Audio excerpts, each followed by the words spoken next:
أعوذ بالله من الشيطان الرجيم بسم الله الرحمن الرحيم وصلى الله على النبي الكريم وعلى آله وصحبه ومن تبعهم بإحسان إلى يوم الدين.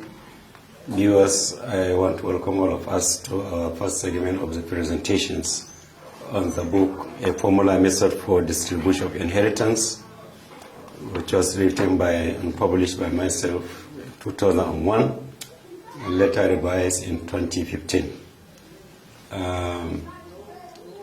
The objective of these presentations is to improve on the understanding of scholars and students of Islamic law as it relates to Islamic law of inheritance and as outlined in the book.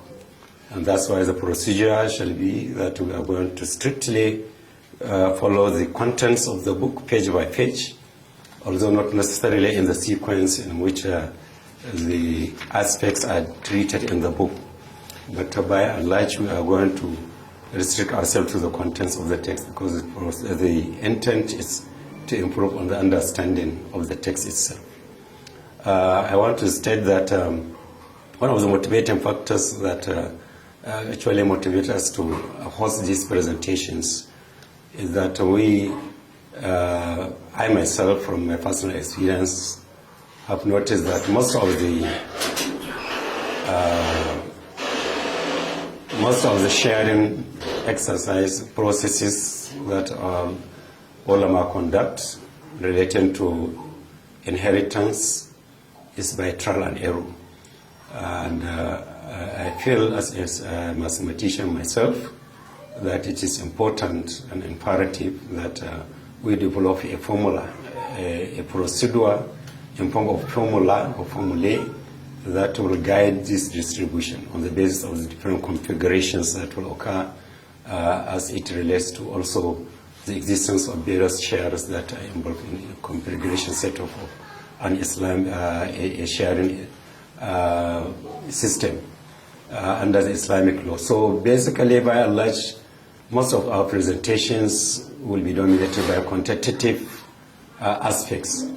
Although that is not to say that we are not going to cover also the jurisprudential aspect, because jurisprudential aspect is also very important. In fact, it's a necessity in the understanding of various shares that actually he has laid claim to.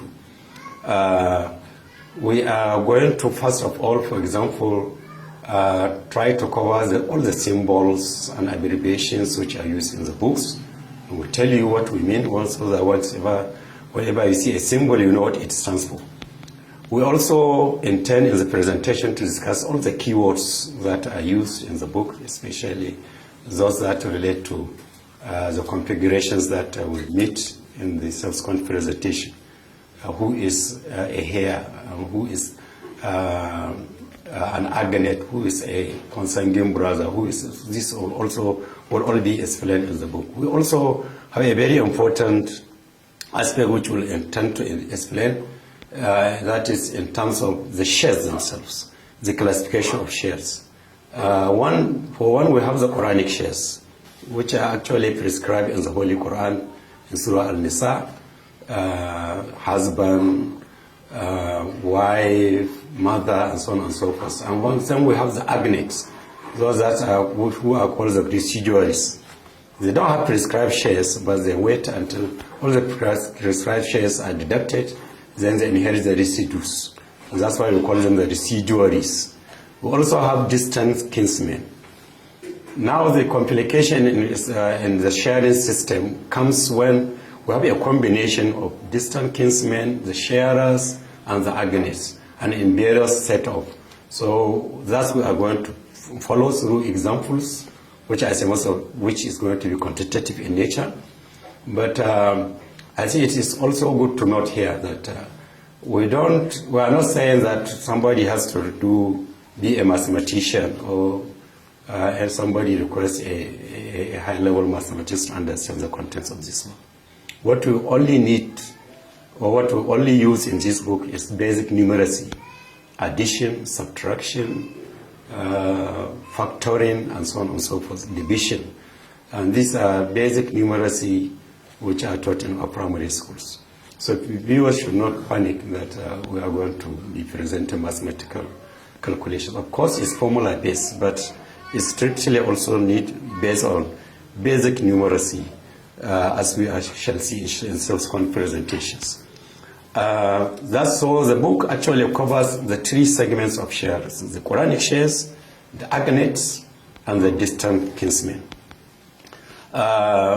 It is also important to note that we are going to try as much as possible after this presentation, which we shall present in English, to do the counterpart in Hausa, because we also know that most of our audience may not understand much of the English we'll be speaking here. So, inshallah, the presentation is going to be weekly. On Wednesdays, we shall feature the English version, and Thursdays, we shall feature the Hausa version of the presentations. So I pray Allah subhanahu wa ta'ala that we shall all be guided, and Allah subhanahu wa ta'ala shall make our learning easy, and our understanding also easy and successful. And viewers are also encouraged to make comments and ask questions in our presentations as we go ahead, because we believe that with that we are going to engage you, and it's going to be an interactive engagement between ourselves and our audience. And it will enrich the presentation, by the way, because most of what we are going to much of what we are going to say maybe will even come from you. Some of you may offer contributions which are not even known to us. So everybody is welcome to make contributions, ask questions, not only on the mathematical aspect, but even on the jurisprudential aspect. We should try as much as possible, inshallah, to address those questions. Once again, I welcome all of us, and pray that we shall have successful presentation sections, inshallah. Alhamdulillah, assalamu alaikum wa rahmatullah. I think my time is off, and I think I will stop here, and inshallah, I hope to return to the next session for continuation of our discussion. Assalamu alaikum wa rahmatullah.